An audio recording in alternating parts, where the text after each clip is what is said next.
Ubur-ubur adalah salah satu spesies purba yang telah hidup sejak zaman dinosaurus. Hewan air yang juga disebut jellyfish ini merupakan biota laut yang tidak memiliki tulang belakang. Secara fisik bentuknya ada kemiripan dengan struktur fisik gurita, namun tentakel ubur-ubur lebih kecil, berserabut dan bertubuh transparan.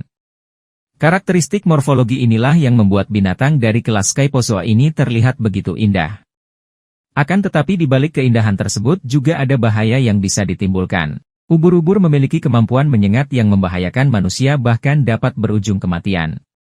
Oleh sebab itu, di beberapa lokasi wisata pantai yang dihuni oleh ubur-ubur beracun akan diberi tanda larangan berenang. Ubur-ubur termasuk anggota laut planktonik dari kelas Scyphozoa, filum Cnidaria, yang merupakan kelompok hewan invertebrata yang terdiri dari sekitar 200 spesies. Ubur-ubur memiliki beberapa keunikan. Salah satunya, hewan lunak ini tidak memiliki otak, yang merupakan organ penting bagi makhluk hidup. Kebanyakan hewan memiliki semacam pusat saraf terpusat, alias otak, meskipun banyak juga yang hanya memiliki versi sederhana yang disebut ganglia atau konsentrasi saraf yang mengendalikan saraf lain di sekitar mereka. Lantas, mengapa ubur-ubur tidak mempunyai otak? Ubur-ubur tidak punya otak, tapi tetap punya saraf. Dilansir dari PBS Nature, ubur-ubur tidak memiliki saraf sentral, namun ubur-ubur memiliki dua sistem saraf.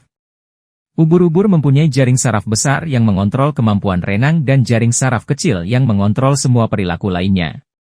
Jaringan saraf kecil di seluruh tubuh ubur-ubur memungkinkan hewan ini untuk mengetahui tempat bagian-bagian tubuhnya berada dan bertindak sesuai dengan pengetahuan itu, misalnya ubur-ubur dapat menggunakan satu tentakel untuk memindahkan mangsa ke mulutnya. Sementara itu, jaring saraf besar mencakup ropalia, struktur mirip jari di tepi, lonceng, ubur-ubur.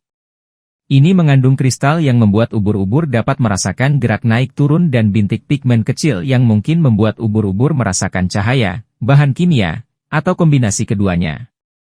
Setiap ropalium membantu mengoordinasikan gerakan berenang sehingga tidak mengherankan bahwa sebagian besarnya terletak di dekat otot renang. Rebecca Helm, peneliti di Woods Hole Oceanographic Institute, mengatakan, ubur-ubur memiliki jaringan kumpulan saraf kooperatif yang berkomunikasi satu sama lain dan beberapa kantong saraf terpusat, tetapi tidak memiliki pengontrol utama. Menurut Helm, hal ini baik bagi ubur-ubur ketika, misalnya, penyu menggigit sebagian tubuhnya. Pasalnya, itu bukanlah akhir dari segalanya karena ubur-ubur dapat tetap hidup meski kehilangan sebagian dari server tersebut.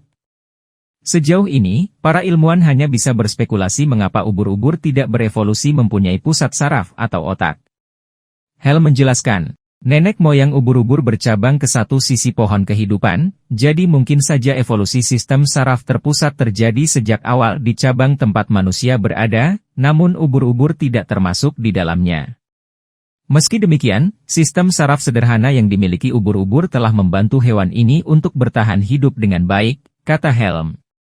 Perlu diingat juga bahwa meskipun ubur-ubur tidak memiliki otak seperti kebanyakan makhluk hidup lainnya, ubur-ubur tetap mempunyai saraf.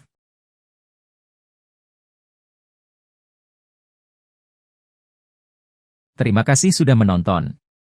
Jangan lupa like, komen dan subscribe.